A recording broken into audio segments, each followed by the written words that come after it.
Cocaine Bear is a dark comedy based on a true story. It's nothing too exciting. In the 80s, some drug smugglers dumped some cocaine over Texas and a bear overdosed. Here though, that bear gets high AF and kills anyone who gets in the way of them and their cocaine. Now, let's talk about it. As you might have caught in the opening, I referred to this movie as a dark comedy. It's called a horror movie, but I don't really know what's supposed to be considered horror here. Is it the violence? Because that's not a genre-specific thing. You get that in kids' movies. Is it because of the fear of a bear hunting someone? Maybe. All I know is this didn't really feel like a horror movie. The main focus seems to be on the comedy, which I didn't mind at all. I just wanted to let you know, in case it's a deal breaker.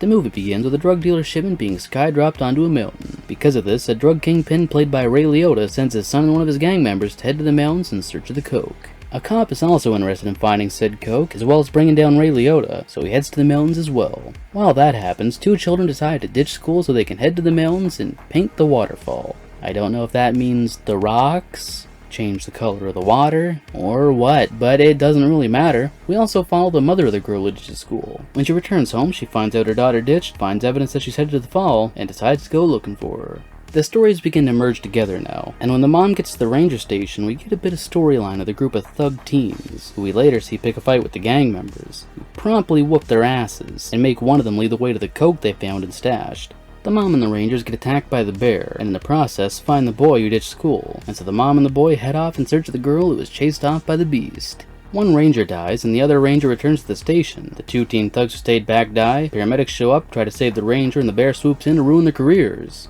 As for the gang, they've made it to a gazebo where one of the teens stashed the coke, and here's where the cop shows up. He ends up getting shot up though when Ray Liotta shows up. Here, Ray Liotta learns that the bear stole the coke, or well, is eating it, and so he and the gang go hunting for it. This causes the mom and kids and the gang members to cross paths. After passing through the bear cave and reaching the other side of the rocky ledge behind the waterfall, a brief fight ensues, both with words and violence, and it ends when the mom and the kids get to safety, the two gang members survive, and Ray Liotta gets killed by a family of cocaine-addicted bears.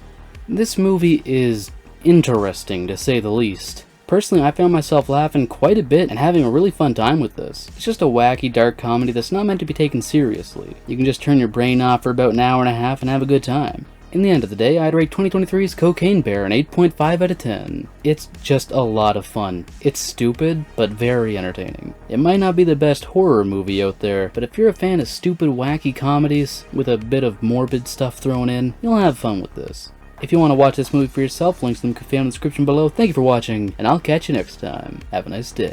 Looking for more horror fun? You're goddamn right. Then check out the VHS comic book series, a parody of the horror genre that follows the lives of three teens as they fight to survive a horror movie, where every day is loaded with blood, boobs, and buds. The first two issues can be found in the description below. I was obsessed with the VHS.